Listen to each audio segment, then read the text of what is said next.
conforman la estructura de la piel, pero también pueden infectar lo que llamamos anexos, ¿no? ¿Cuáles son los anexos? Pelos, uñas, glándulas, ¿de acuerdo? Entonces de la piel en los diferentes niveles de profundidad. Hay algunos que vamos a revisar, son superficiales, otros que son más profundos. De acuerdo a eso vamos a ver las diferentes clínicas, las diferentes secuelas que han aportado de esas patologías. Los clásicos, los signos clásicos de todas las infecciones bacterianas, generalmente un rasgo común que va a ser a este tipo de patología va a ser lo que llamamos los signos de flebosis, los signos de inflamación. ¿Cuáles son? Ustedes saben ¿no? El eritema, el dolor, el calor a la palpación, el aumento de volumen. Estos pueden en algún momento también asociarse a otra sintomatología, como puede ser fiebre, síntomas generales en algunas patologías que vamos a revisar y que van a ser claves para el diagnóstico de esta patología.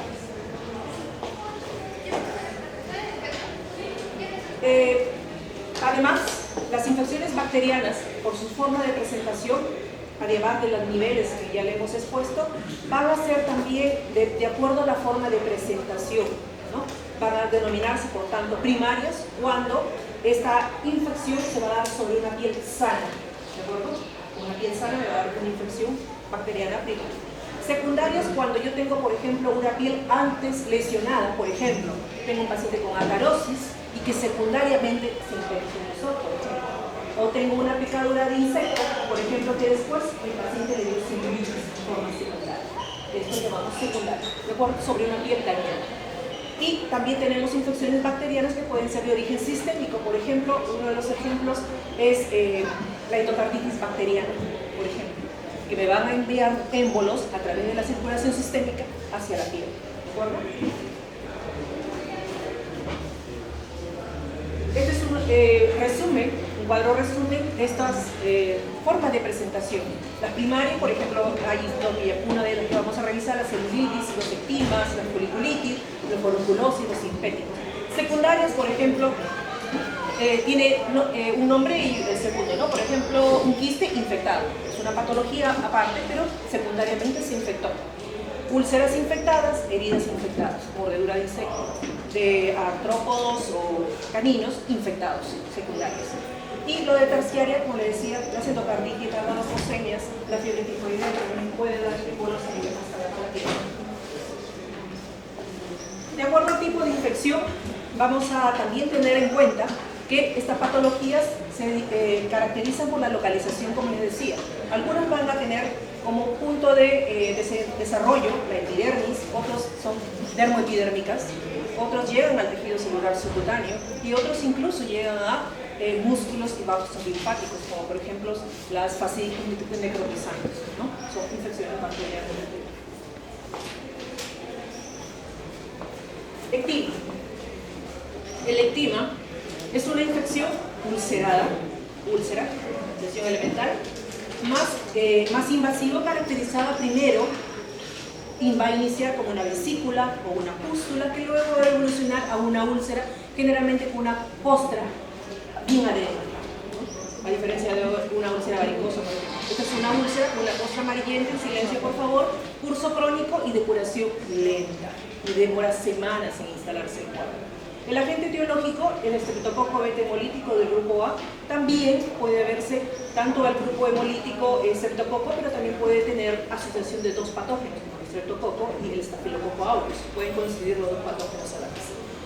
Para que se desarrolle un ectima, siempre la característica de esta infección es que debe de existir un factor predisponente para que se desarrolle esta patología. En cuanto a epidemiología, generalmente esta afectación puede afectar a niños, adolescentes y ancianos. O sea, no hay ninguna especificidad por algún grupo etario. No hay diferencias a nivel de sexo y en trópicos se habla que es mucho más frecuente la presentación de ectima. La clínica, como les decía a ustedes, una vesícula, una pústula que después se ulcera y desarrolla una costra en la superficie. Las úlceras, como vamos a revisar, son de bordes elevados, son indurados, violáceos, una base granulomatosa de aspecto ensacabocado, ¿no? Como si yo hubiera agarrado una cuchara y los bordes de la úlcera son bien definidos. Generalmente está rodeada de edema. el miembro está hematoso. La lesión usualmente es única, pero son muy pocas las lesiones que vamos a presentar en caso de que haya más de una. Generalmente son pequeñas, de 1 a 3 centímetros, no hay síntomas generales, el paciente solamente desarrolla la lesión ulcerada y dejan cicatriz. ¿Por qué? Porque el ectima le compromete dermis, y cuando ustedes pasan la membrana basal van a dejar patología postinflamatoria. Una lesión postinflamatoria puede ser una mancha, generalmente, una mancha hiperpigmentada, ¿de acuerdo? Cambio pigmentario. Esto, por ejemplo, es una lesión de ectima. Como ustedes verán, generalmente se presentan en las partes distales de las extremidades, principalmente en miembros inferiores. Como en esta foto, ustedes van a ver una úlcera de bordes bien definidos, el fondo granulomatoso, un fondo granulomatoso, rojo, grisáceo, generalmente rojo, el contorno eritematoso, ¿no? Un eritema no muy bien definido, de bordes muy bien definidos, y en la parte distal. Generalmente son lesiones escasas. Aquí tenemos 2 y aquí solamente tenemos 3, no son múltiples, ¿de acuerdo? El diagnóstico básicamente aquí es clínico. En algunos casos podemos pedir un GRAM o un cultivo y muy raras veces una biopsia.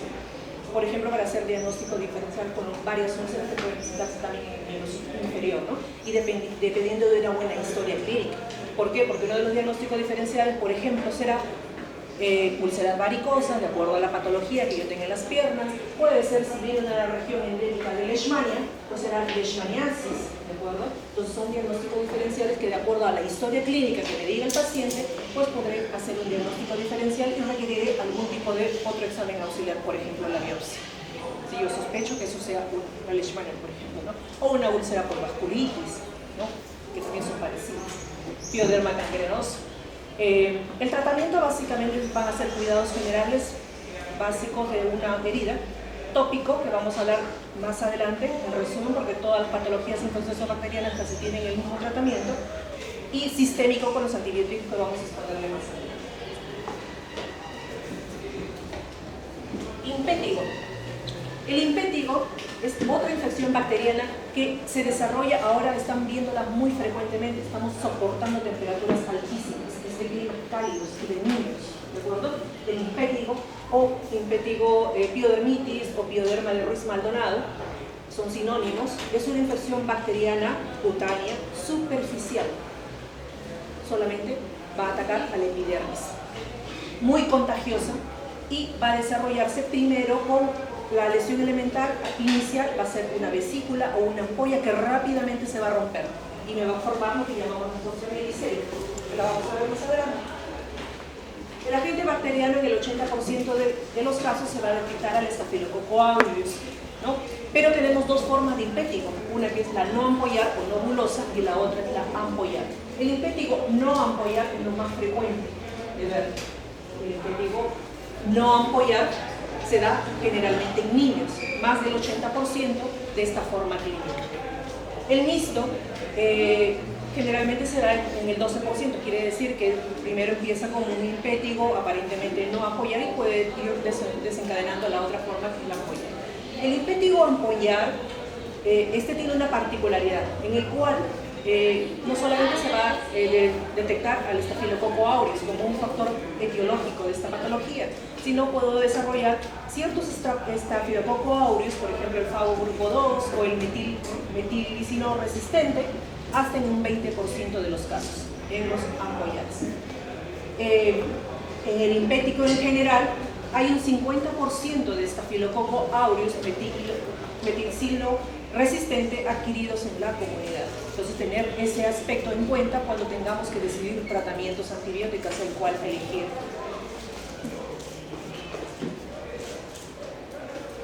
Existen formas graves del impétigo ampollar, el llamado síndrome de piel escaldada. El síndrome de piel escaldada, como vamos a revisar, está dado por un Staphylococcus aureus especial que tiene la particularidad de formar toxinas epidermolíticas, ¿de acuerdo? Si yo a diferencia del impétigo no ampollar, en la cual si yo hago un raspado de la lesión voy a encontrar la Staphylococcus aureus. En cambio, en la forma ampollar, yo, si es causada por el Staphylococcus aureus, que me elabora toxinas epidermolíticas, yo en la zona de la lesión yo no voy a encontrar el Staphylococcus aureus, porque es una manifestación de las toxinas que produce pues, el Staphylococcus aureus que se encuentra en otra forma, ¿no? Entonces se identifica pues, este tipo de Staphylococcus aureus elaboradores de toxinas. En algunos estudios se ha determinado que el impétigo no ampollar, por ejemplo, también tenemos un 10 a 15% que no solamente el Staphylococcus aureus está causando la patología, sino también está sobreagregada a anaerobios, ¿no? Anaerobios, para tener esto también en cuenta cuando yo doy un tratamiento pues, de una semana que debería mejorar mi impétigo y no mejora, pues yo tengo que sospechar que ya hay una asociación de otro patógeno en esta patología. Bacterias anaeróbicas o anaeróbicas mixtas, hay ciertos impétigos un poco raros y que tengo que tener en cuenta que puede suceder.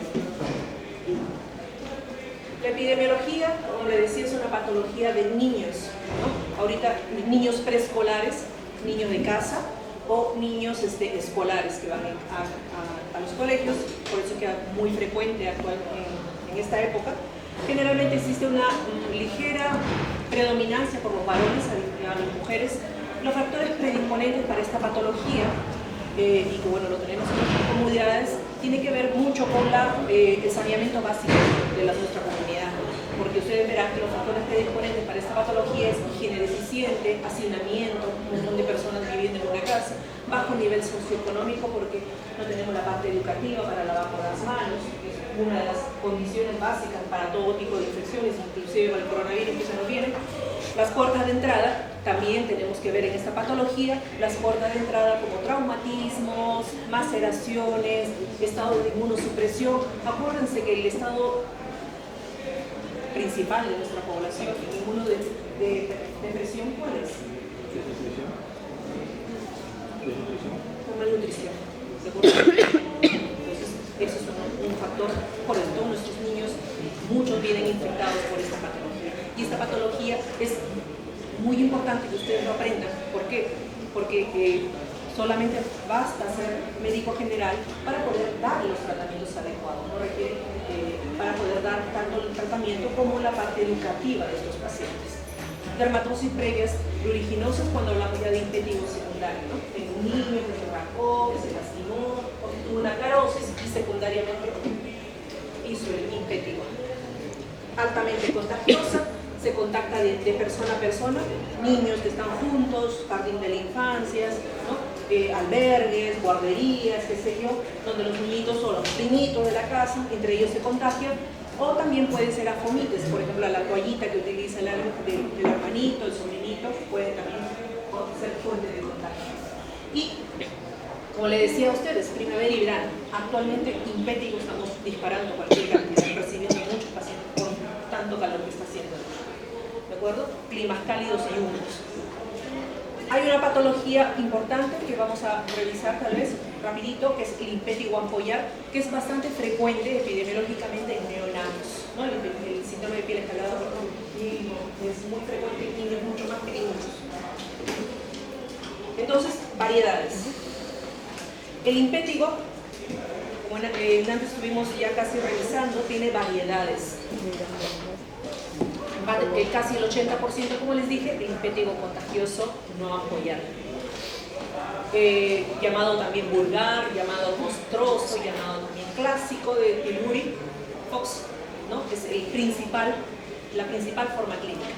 Seguido por el impétigo ampolloso bulloso, que 10 a 30%, pero este tiene dos variantes para complicarle la vida a ustedes, ¿no? Tenemos dos variantes del ampollar. Uno es el localizado, que son ampollas, por ejemplo el impétigo neonatorum, ¿de acuerdo? Ese es el impétigo o una de las infecciones de las unidades de cuidados neonatales, que a veces sucede por una cuestión de higiene, de limpieza en cuanto a lo que es el personal de salud o los familiares que acceden a las unidades de cuidados intensivos de neonatos. Ustedes habrán escuchado en alguna parte, se aprendió la unidad de cuidados neonatales de algún hospital. Esa es una de las causas de estos problemas de estos niños. Básicamente es saneamiento básico mínimo.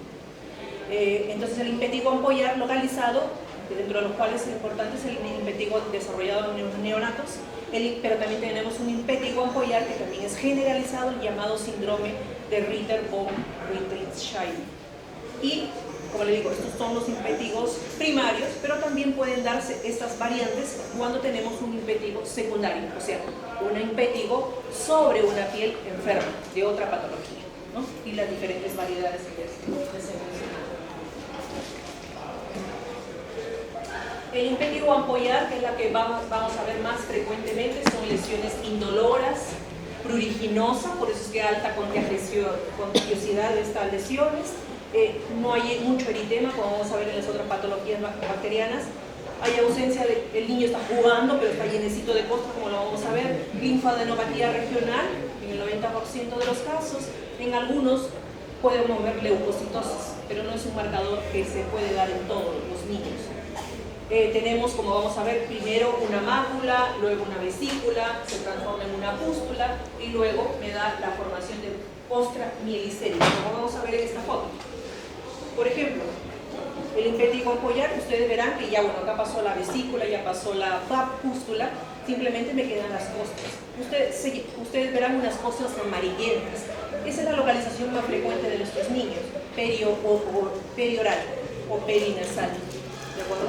¿Por qué? Porque ustedes en la clase que le da la parte anatómica y fisiológica de la piel le habrán explicado que nosotros tenemos una microbiota, ¿cierto? Tenemos una microbiota, no es que nuestra piel esté libre de gérmenes sobre la superficie cutánea. Nuestra piel tiene una microbiota que actúa, tiene una función, que ya se le explicó, ¿de acuerdo? Pero ¿qué pasa?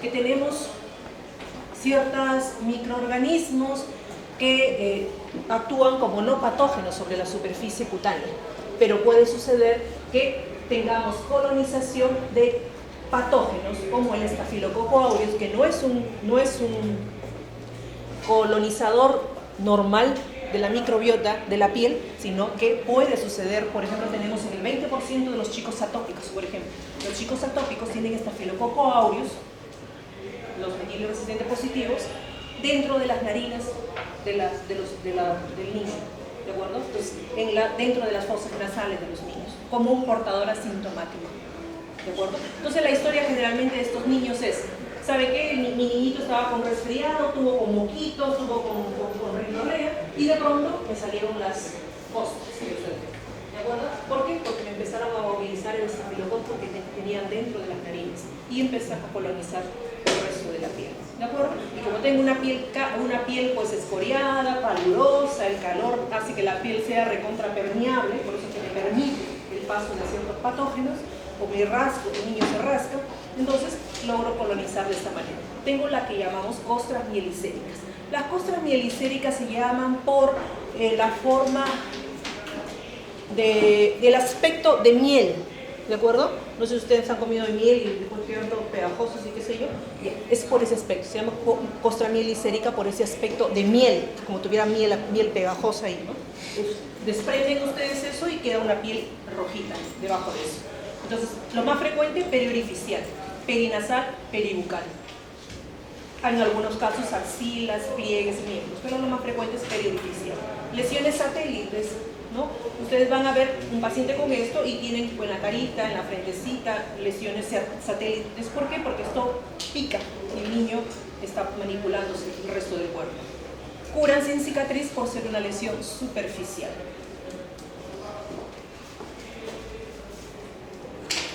Otras fotos, por ejemplo, ¿no? Niños escolares, ya el otro era chiquitito, son niños escolares y ustedes verán la característica periocular, ¿no? Perioral, ¿no? Y siempre bien pegada a veces a las narinas, que es donde están los estafilococo aureus que provocan la patología. Y ustedes verán que, salvo acá que ven un poquito de vesículas, pero la gran mayoría verán que ven costras. ¿Por qué? Porque la vesícula se rompe con facilidad, dando casi frecuentemente ya una costra, ya no una vesícula. Las vesículas son frágiles, por tanto se van a romper y solamente veo el aspecto de costras mielicéricas. Impetigo ampollar. Como les decía, esto es una patología que se da en neonatos por un brote epidémico en hospitalización en unidades neonatales, ¿no? Lo que les estaba comentando a ustedes, que pueden ser localizados, como ustedes verán, estas vesículas sobre eritema, ¿no? Sobre un poco de eritema, o pueden ser extensas. Ustedes verán, el niño está colorado, está rojito, y tengo ampollas frágiles que se rompen dando un collarete alrededor de la ampolla rota, ¿no? Y estas son dadas por el Staphylococcus aureus, productor de toxina epidermolítica. Es en forma clínica.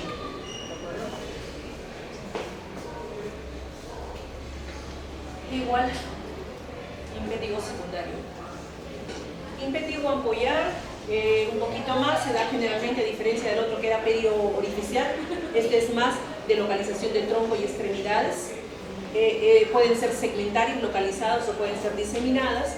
Por ejemplo, esta patología se da muy frecuentemente como una complicación, o sea, un impétigo secundario a varicela, por ejemplo. Es una de las patologías que se da secundaria a varicela, ¿no? Cuando no hay el adecuado cuidado de un niño que está cursando con varicela.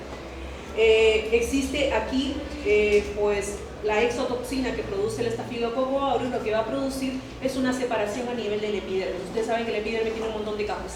Pues, lo que hace la toxina es romper las uniones de desmosomas, que ustedes ya escucharon antes con la doctora, los desmosomas que mantienen a los queratinocitos agrupados y pegados para que no se desprendan.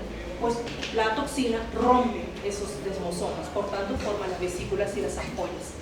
Hay una susceptibilidad bastante importante en lactantes y niños pequeños, y en algunos pacientes pueden haber síntomas generales como diarrea, fiebre, debilidad generalizada, rara vez da tiempo para la linfadenopatía.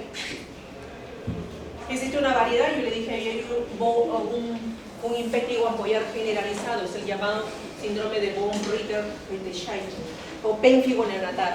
Este sí es un exantema más grande, más extenso, el eritemato ampollar descamativo, está dado por las toxinas del Staphylococcus. La gente no está en lo que le decían antes. Yo hago un hisopado de la piel y no encuentro el patógeno, ¿de acuerdo? El patógeno generalmente, si es neonato, lo más frecuente es encontrarlo, por ejemplo, en la cicatriz umbilical. ¿Por qué? Es derivado de las onfalitis. La mamá no le da, o no entendió, o no hace la adecuada limpieza del cordón umbilical cuando los bebés son los recién nacidos, tienen que ser cuidados de forma adecuada, ¿no? Y ustedes verán que a veces algunas mamás, cuando lleguen a su práctica, ustedes van a ver que le ponen monedas, botones, un montón de cosas encima, con todo el esparadrapo encima, y no limpian pues eso nunca, ¿no? Entonces el punto de ingreso a veces de colonizar el estafilococo, y de ahí envían toxinas a todo el cuerpo del niño, ¿no? Entonces ahí la parte educativa que tenemos que hacer con los pacientes, con las mamás. Entonces, la transmisión inicial en neonatos y menores de 5 años, son niños chiquititos. La transmisión puede ser también congénita o adquirida por el personal. Por eso es muy importante. ¿Por qué? Porque tenemos, como les decía antes, nosotros en nuestra población hay 20-40% que somos portadores nasales de Staphylococcus aureus. Por eso es muy importante lo que es el lavado de manos, ¿no? Por eso es que generalmente cuando ustedes sean residentes solamente se les permitirá entrar a las unidades de cuidados neonatales, ¿de acuerdo? Porque es una zona bastante delicada. Nosotros ingresamos con un gorrito, mascarilla y todo. ¿Por qué? Porque es una manera de cuidados, porque tenemos esta población muy susceptible. Este es el neonato, es un niño chiquitito, porque puede ser neonato o niño grande, lactante, ¿no? Ustedes verán una área ampollas, el área eritematosa se rompe, facilita la ampolla y me deja esa área denudada, peladita, ¿no? Denudada la zona, ese aspecto de ceroso en la superficie húmeda. Las complicaciones, la más frecuente es la celulitis, que vamos a revisar más adelante. Raro por impétigo tener nefritis post-streptocócica. ¿Se ha visto eso? El impétigo ampollar, pues síndrome de Ritter, sí se ha visto una relación con la glomerulonefritis ocasional, en muy pocos casos, ¿no? El pronóstico es bueno de estas patologías, y la resolución es muy buena con el tratamiento que le vamos a decir al final de la exposición. El diagnóstico básicamente depende de la epidemiología clínica, el cuadro clínico que hemos expuesto. En algunos casos dudosos vamos a obtener, bajo un hisopado de lesiones, a gran cultivo de las lesiones en casos recurrentes, y para poder determinar en algunos casos sensibilidad antibiótica.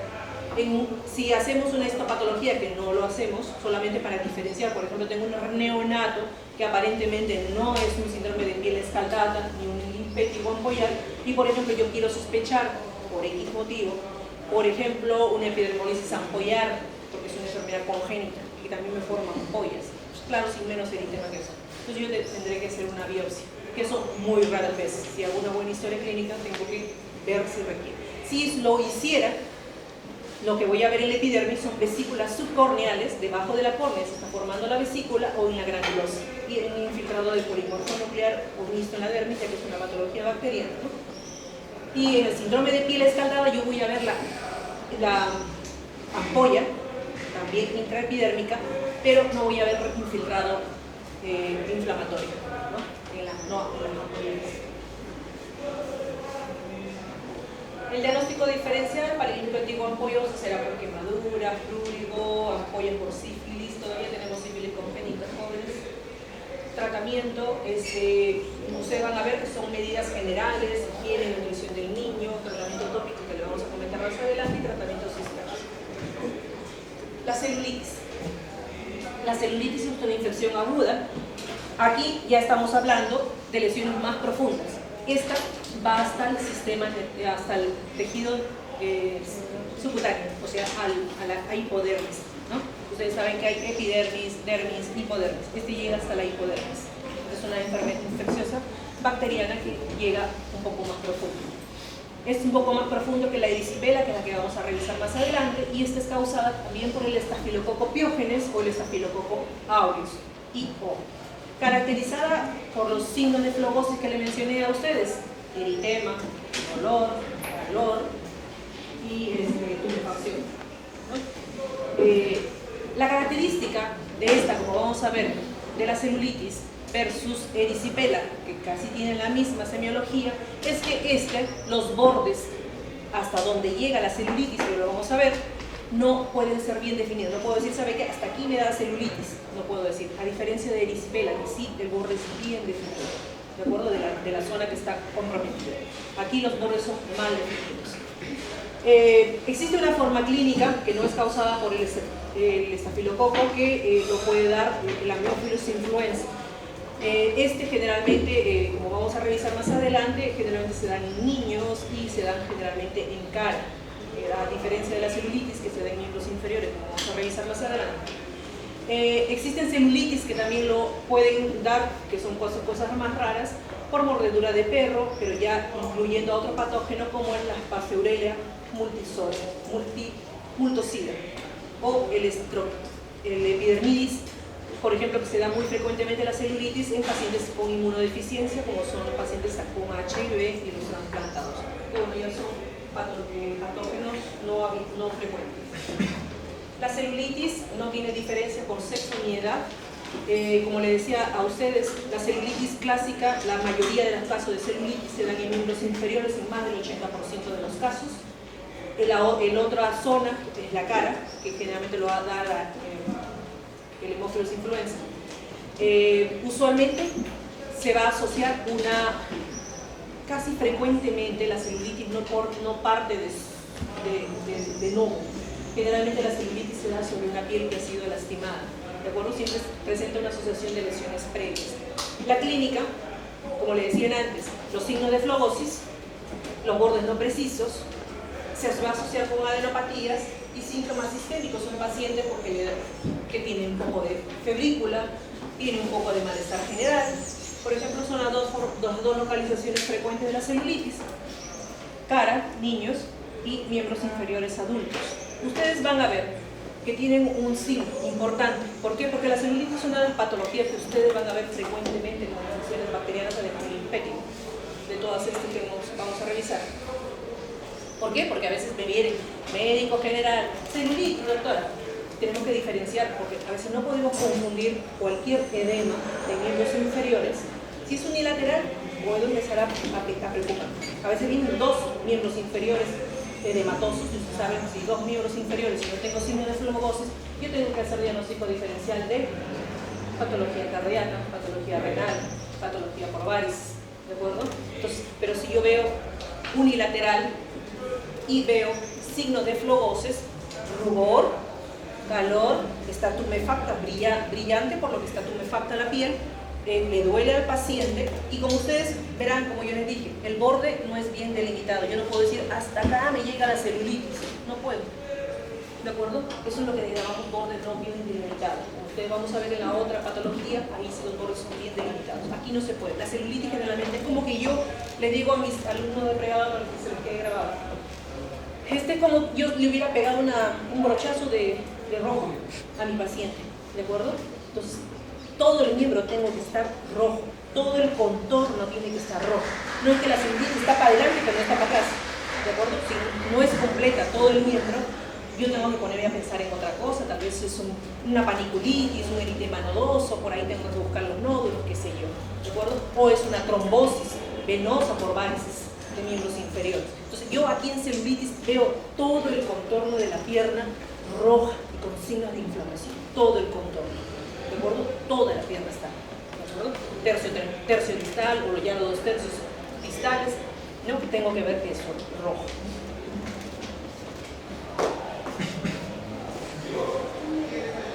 Las complicaciones generalmente se dan puesto por la profundidad de las lesiones si es que no doy el tratamiento adecuado, llegando a causar arquiomelitis, como ustedes verán ahí, y fascitis necrosizada.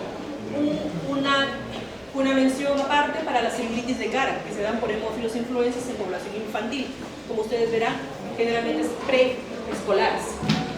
Casi siempre está relacionada con una enfermedad sistémica, se habla de una bacteriemia que va a determinar ese tipo de celulitis.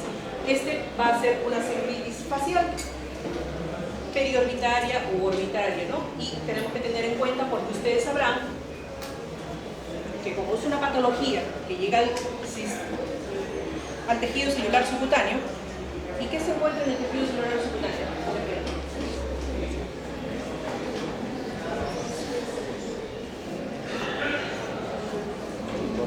Los nervios, ¿qué más? Los vasos linfáticos. ¿Y qué tenemos en la cara si tomamos este centro de la cara? El seno cavernoso. ¿De acuerdo? Puedo comprometer a los ojos, puedo comprometer y hacer incluso meningitis. Por eso es que tengo que tener cuidado con estos pacientes cuando la celulitis está instalada a nivel de la cara. ¿De acuerdo? Anatomía. El tratamiento, igual medidas generales, el paciente con celulitis que está en la pierna no se puede movilizar, es causa de descanso médico, elevación del miembro, casos localizados, manejo ambulatorio. Si yo tengo una piel roja, ¿qué le pongo? ¿Calor o frío?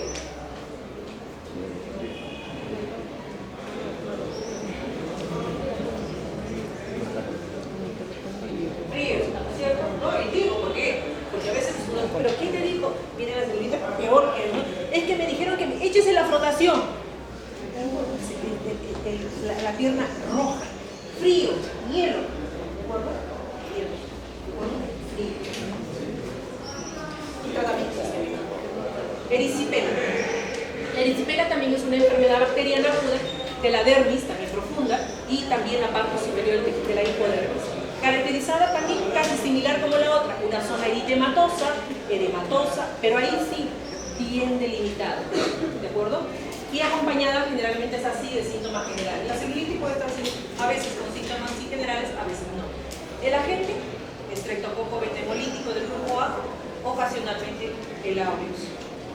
La erisipela, existen factores de riesgo relacionados a erisipela, generalmente factores de riesgo como el linfedema o lesiones cutáneas previas en el paciente.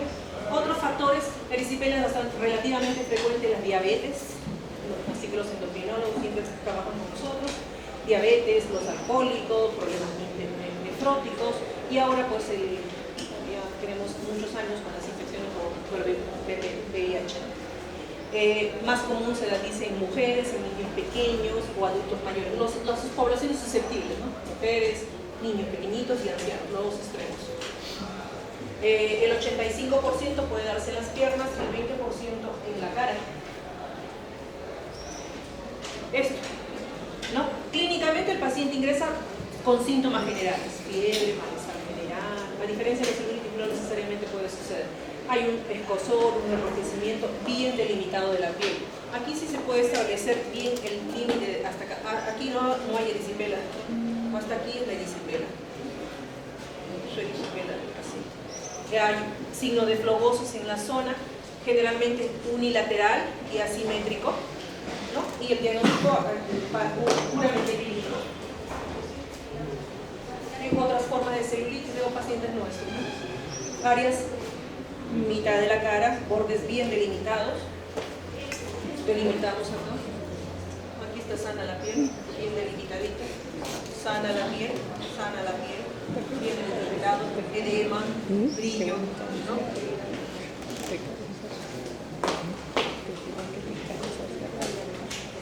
Las complicaciones, el pronóstico en erisipela es bastante bueno, muy pocas veces hacen felices, abscesos, gangrenas, septicemias, todas las complicaciones. Las enfermedades bacterianas jóvenes, generalmente, como les decía a ustedes, básicamente necesitamos medidas generales como el cuidado de cuando son úlceras, cuidado de limpieza de las pieles, qué sé yo. A veces tenemos que hacer uso de lo que son antibióticos tópicos, ¿de acuerdo? Pero los antibióticos tópicos también tienen que saber ustedes que los antibióticos tópicos que utilizamos generalmente son la mupirocina y el ácido fucídico. Son dos antibióticos que generalmente utilizamos. Antes se utilizaba la bacitracina, magneumicina, pero ahora utilizamos ácido fucídico y mupirocina. E incluso ustedes van a ver que también a algunos ya no se utiliza felizmente, porque antes se utilizaba como antibiótico tópico la rifampicina o la sulfas, ¿no? El polvito de sulfa. Pero actualmente ya sabemos, bueno, ustedes van a leer más adelante, que hay formas de sensibilizar a la piel, ¿de acuerdo? Por antibióticos, por medicamentos. Y una de las formas que sensibilizamos a veces a la piel es a través de la piel, al cuerpo a través de la piel. ¿Por qué? Nuestra población es una población endémica de que una de las patologías frecuentes, tuberculosis, ¿de acuerdo? Y si nosotros, ¿por qué los pacientes, tenemos pacientes que me hacen rash a la rifampicina? Pero si nunca en su vida utilizan, porque eso no es un antibiótico tópico sistémico que se utiliza en general. Entonces tenemos que dejar en uso, y eso, bueno, es una controversia que siempre tenemos a veces con los cirujanos, es que si van así cirujanos, se van a pelear conmigo. ¿Por qué? Porque los cirujanos facilito, no refocilan. Facilito de aplicar, facilito de eso. Pero podemos sensibilizar, tenemos una población endémica con tuberculosis. Lima Este, donde ustedes van a rotar lo que van a rotar nosotros. Lima Este, endémica para primer lugar en Lima, en el Perú, de tuberculosis. En primer lugar, y mi capital, primer lugar de tuberculosis. Entonces, tenemos que dejar de utilizar, y bueno, felizmente, y otra de las patologías era sulfa. Todo heridita, sulfanil, ¿no? Tenemos alta por sulfas. ¿Y cómo sensibilizamos a los pacientes a través de la piel? Por tanto, esos antibióticos deben salir de por ahí, sí.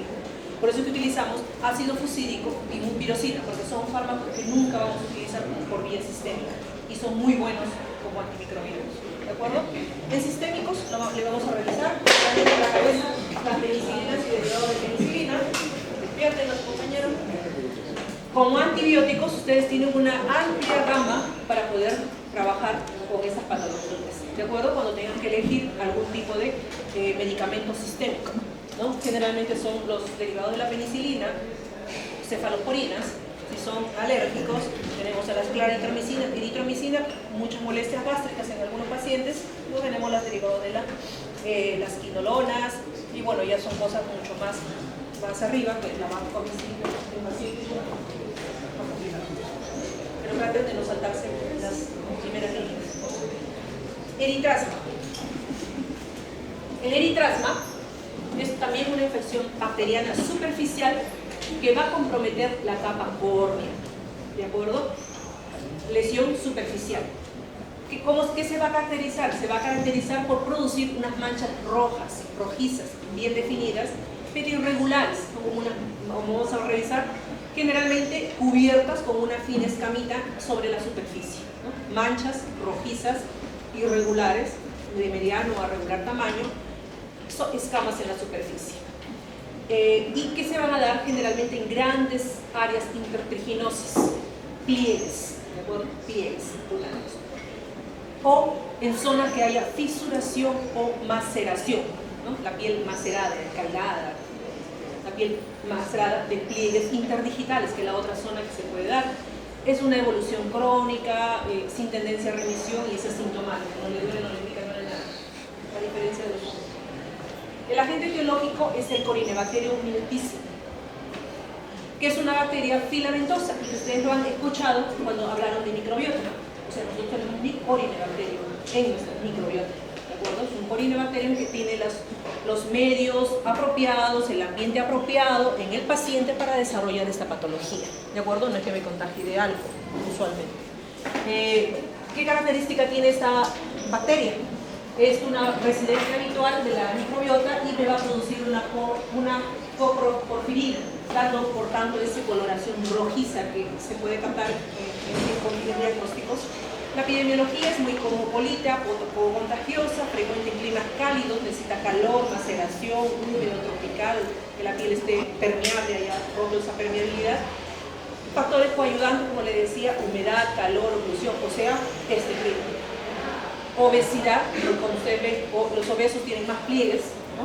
Más rollitos, más pliegues, entonces tengo más, no veo horribles, diabéticos y por tanto higienes inadecuadas también, ¿no? El cuadro clínico, como le decía, placas, ya hablaron con la colega, entonces placa, entonces mácula, ¿de acuerdo? Placas de 10 centímetros en promedio, marrón claro, brillantes de forma irregular, bien delimitadas, y que va a dar esa apariencia media tersa. Por ejemplo, área submamaria, ¿no? Damas gorditas, ¿no? Y que me verán ustedes, son lesiones mácula o placa, todavía la cosa está un poquito más gordita, ¿no? Máculas, bordes irregulares, áreas intertriginosas, ¿no? Áreas húmedas. Una superficie brillante, ¿no? Y si se ve de cerquita, pues ven como una piel media terciopeleadita. Puede haber en pliegues, ¿no? Por ejemplo, acá en el pliegue interglúteo, aquí en la axilita, en el cuellito, entre los dedos, nuestra microbiota de estos patógenos, de estas bacterias, están en pliegues, grandes pliegues, y entre los deditos de los pies y de las manos. Ahí les gusta vivir esos casos. Entonces yo le doy oportunidad, calorcito, humedad, tanto zapatillas. Entonces, esa es una de los diagnósticos diferenciales, incluso con las piñas, PEDIS, es uno de los diagnósticos diferenciales. Y a la lámpara de Wood, pues presenta ese rojo fuerte. El diagnóstico básicamente por la fluorescencia de la lámpara de Wood, en un cuarto oscuro da ese rojo coral o naranja. También se puede dar por un raspadito, una microscopía óptica con hidróxido de potasio al 15%, con tinción gran, con tinción Yeltsin, que generalmente se puede hacer para un estudio mucho mayor. El cultivo se habla de bastante difícil y de medios muy especiales. El tratamiento básicamente va a ser eritromicina, que es bastante sensible, una semanita. En casos mucho más extensos se puede utilizar tetraciclino derivados, claritromicina en dosis única, o tópicos, eritromicinas, clindamicinas, miconazol, y ustedes verán.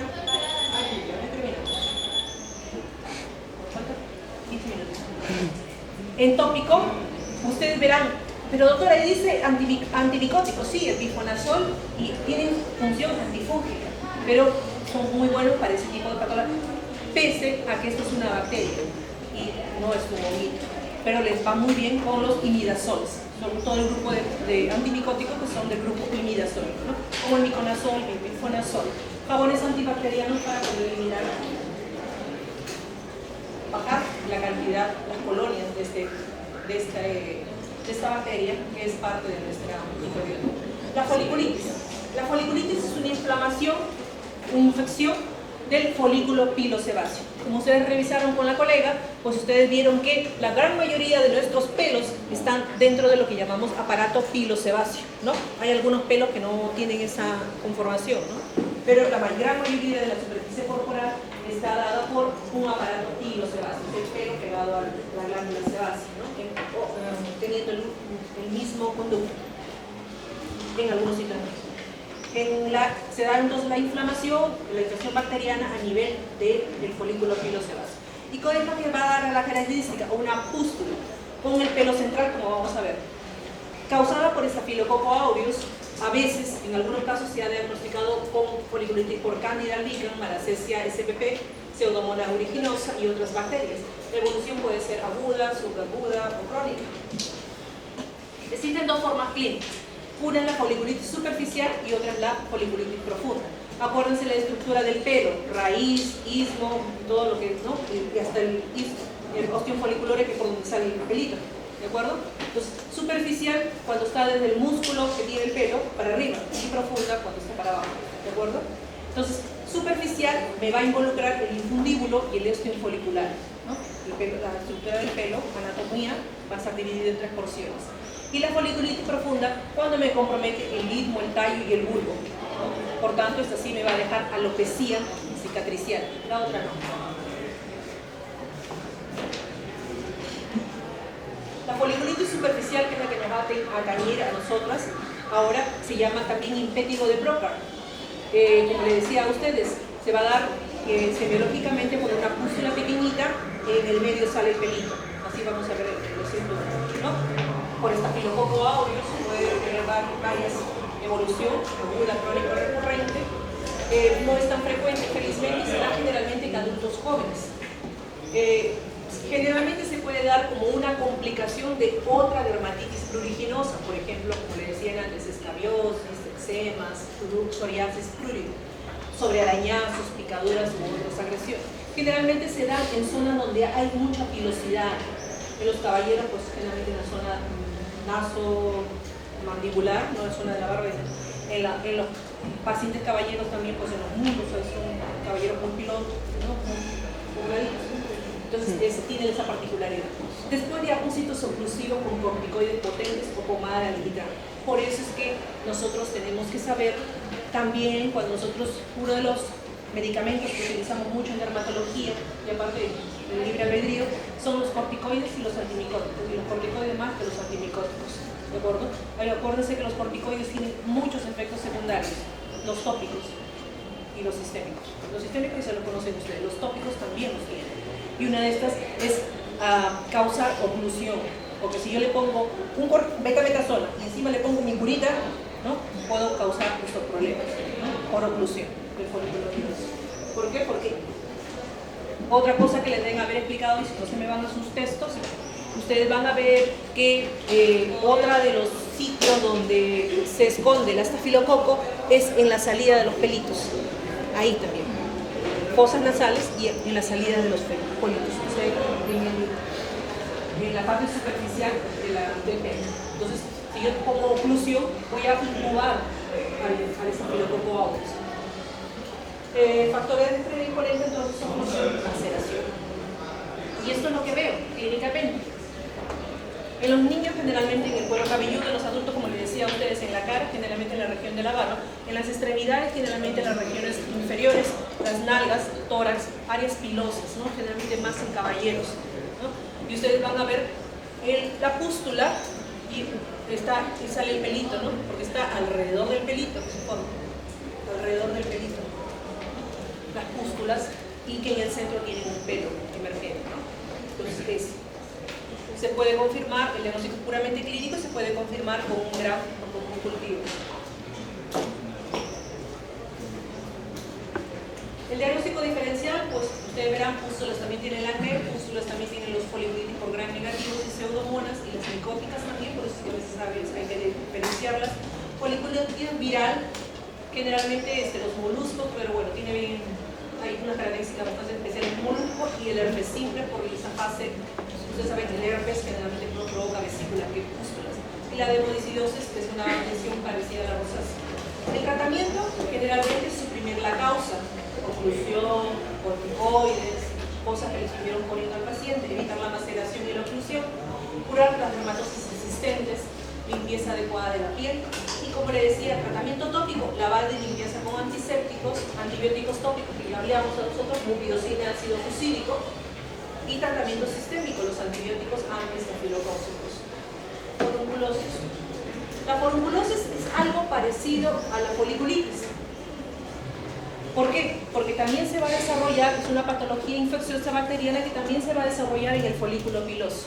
Pero a diferencia del anterior, que es pústula, estas son nódulos, son lesiones mucho más profundas, de mayor profundidad, ¿de acuerdo? Que van a involucrar al tejido folículo piloso.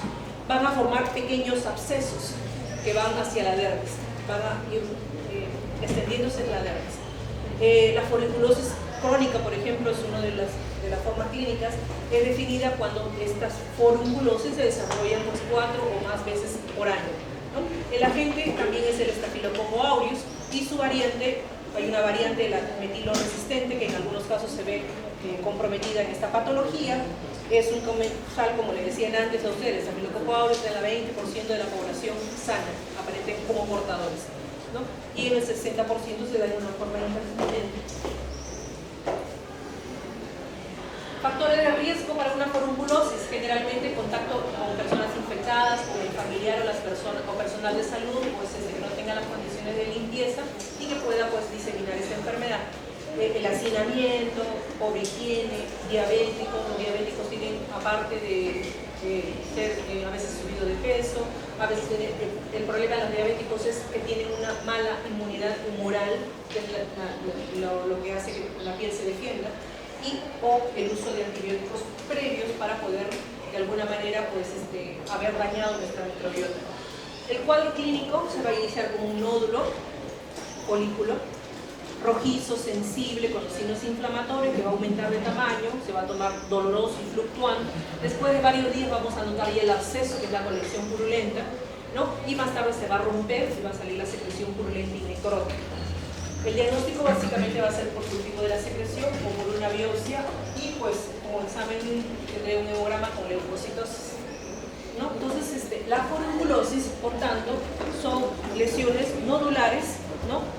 Bastante inflamatorias, ¿no? Acá yo veo la pústula, el nódulo eritematosa y posteriormente se van a romper y dándome úlceras de contenido purulento y necrótico, ¿no? Contenido necrótico, forunculosis.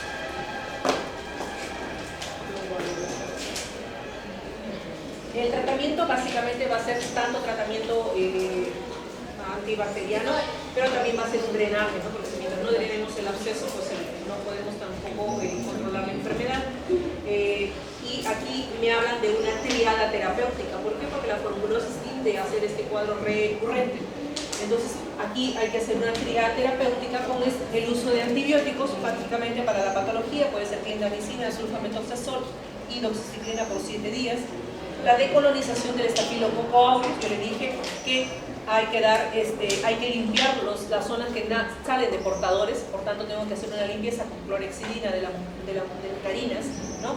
Y después colocando un virocina o ácido fucídico 2 veces al día para poder bajar la cantidad de Staphylococcus aureus que tiene la persona, ¿no? Clindamicina por vía oral, la otra forma, para poder hacer que estos cuadros no se repitan. Y lo otro es la descontaminación, que son lavado de manos, cuerpo con clorhexidina, el control de la forunculosis de las demás personas de la familia, lavado de ropa personal y de cama. En algunos casos se habla de la termoterapia. Antes que drene espontáneamente el absceso, se aplica, en este único caso, se pone compresas calientitas, se habla para madurar el absceso y poder drenar el absceso. En algunos casos se recomienda. Y como último, la tricomicosis axilar. La tricomicosis axilar es una condición poco frecuente que está caracterizada por la porción extrafolicular del pelo a predominio axilar, como su nombre lo dice. Tiene diferentes sinónimos, como ustedes verán. ¿Por qué? Porque antes se hablaba de una micosis, es una variante de las nocarrias, ¿no? Tiene un nombre que me habla de nodos, porque la forma es nodular en esta patología. Generalmente esta patología como epidemiología se da en climas templados, tropicales, no nuestro país es un país tropical, Centro y Sudamérica, predomina en varones, en la cual se asocia frecuentemente con hiperhidrosis y mala higiene, ¿no? Se asocia de transmisión a persona, hay condiciones de saneamiento básico ambiental como el hacinamiento. Aquí, a pesar de que dice tricomicosis, hay algunos nombres que ustedes van a ver en ciertas patologías que no necesariamente se llevan de la mano con el agente biológico. Por ejemplo, la neuroma antiógeno, que es otra cosa que van a encontrar, no es porque tenga una bacteria, es un nombre que se le dio históricamente en la patología. Igual es tricomiosis, pero no tiene nada que ver con la micosis, porque es producido por el Corynebacterium flavensis en el 85% de los casos, en algunos casos con bacterias positivas, que son parte de la flora cutánea de la microbiota.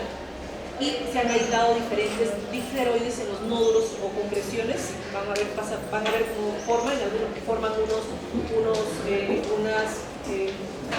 unos nódulos a base de una secreción que produce esta bacteria, que pueden ser blancas, negras, rojas, dependiendo de los patógenos que se ven involucrados. En los flavenses generalmente es blanco, como vamos a ver, hay uno que formas negras y rojas, por ejemplo, los otros patógenos que tienen que ver con esta patología, como es el Micrococcus castellani o el Micrococcus nigricans, ¿de acuerdo? La localización se da generalmente en el tallo del vello axilar. Algunos casos describen que también se puede dar en la zona escrotal de los caballeros, ¿no? Y muy raras veces en el pelo terminal de la piel cabelluda, ¿de acuerdo? Y esto es lo que presenta en las personas, ¿no? Una área eritematosa generalmente en la zona axilar, ¿de acuerdo? Y que cuando se saca un pelo del paciente, pues yo veo toda una capa, eso es con tinta Parker, ¿no? Se ve una acumulación de una sustancia que está corriendo paralelamente al tallo del pelo, por lo que se hace el diagnóstico de estas enfermedades.